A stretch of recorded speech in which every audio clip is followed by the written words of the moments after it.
am Dhespina, and today I will be talking about mathematical paradoxes. Mathematical paradoxes are statements that run counter to one's intuition, sometimes in simple and playful ways, and sometimes in extremely profound ways. It should come as no surprise that a field with history as rich as mathematics has many of them. Some of them are called Zeno's paradoxes.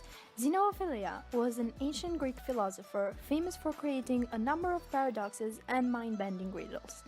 A very well-known one is the dichotomy paradox, meaning the paradox of dividing in two in ancient Greek, and it goes something like this. Let's say that you have to walk a distance from A to B and that this distance is 1 mile, and you are walking with 1 mile per hour. Some simple calculations and we find that you will be at point B in 1 hour.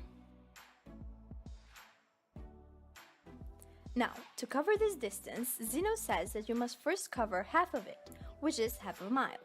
But Zeno didn't stop there. He continued to divide whatever distance was left in two, and that happened again and again and again. You can see that we can keep going on like this forever. Now, if every half of distance walk takes a finite amount of time, how long does it take for you to finally get to your destination? To calculate the total time taken, we should add the amount of time taken to travel each piece of our route.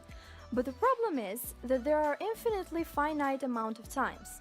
So, shouldn't the answer be infinity? But it can be, since we know from our everyday life that we will eventually reach where we want to go.